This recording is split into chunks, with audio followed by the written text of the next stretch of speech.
नमस्कार, मी सचिन भाकरे, आकापूर. आणि आपण मिस्टर कुंडलिक मधुकर कास्त्रप यांना एक अमृत ज्यूस दिला होता 7 दिवसाआधी. तर त्यांच्या माध्यमातून त्यांना काय रिझल्ट आला हे त्यांनी ते स्वतःच्या तोंडाने आपल्याला सांगत आहेत.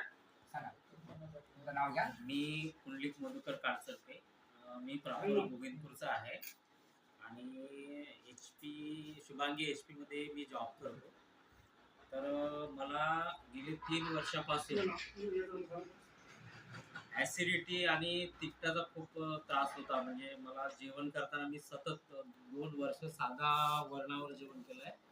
तिखट खाण्याचा खूप त्रास होता मला आणि नंतर मला माहीत झालं की अमृत ज्यूस या प्रोडक्ट्समुळे आपल्याला रिलीफ होऊ शकते का, म्हणून मी हे सचिनजी भाकरे यांच्याशी कॉन्टॅक्ट करून अमृत ज्यूस घेतलं आणि जवळपास आता मला 8-10 दिवस झाले मी हा डोजेस घेत आहे.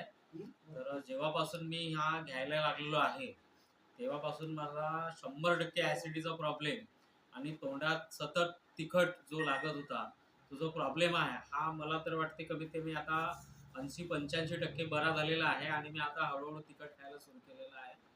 आणि तिखट खाण्यापासून मला जो त्रास होता, बाहेर जेवण करण्याचा त्रास, कुठं मित्रांच्याकडे बाहेर कुठल्या कार्यक्रमाला तिथं जेवणाचा त्रास आणि ह्या असल्या गोष्टीमुळे मी त्रस्त झालो आणि सतत पोटात भूक असायची. परंतु मी जेव्हापासून हे अमृत ज्यूस घ्यायला लागलेलो आहे तेव्हापासून मी आता तिखट खाणं चालू केलेलं आहे आणि मला 100% ऍसिडिटीचा रिलीफ आणि तिखट खाण्या सुरू केलेलं आहे आणि मला चांगला रिझल्ट आहे.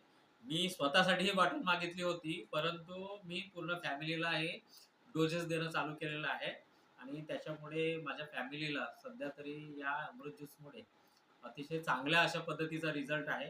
तर ज्यांना कुणाला काही त्रास असेल, शक्यतो बऱ्याच लोकांना तिखटाचा त्रास आहे आणि तुम्हाला जर खरोखरच त्यामध्ये रिलीफ व्हायचं असेल तर माझ्या मते तुम्हाला 100% अमृत ज्यूस या बॉटलचा एकदा तरी डोजेस घेणं पर्याय म्हणून तुम्हाला जरी वापरत असाल तरी एकदा तरी या बॉटलचा यूज करा आणि रिझल्ट मिळाल्यानंतरच तुम्ही दुसरी बॉटल घ्या वाटल्यास. परंतु या पद्धतीचे जर त्रास असेल तर एकदा तरी अमृत ज्यूस ही बॉटल वापरण्यास काहीही हरकत नाही असं मला वाटतं. धन्यवाद.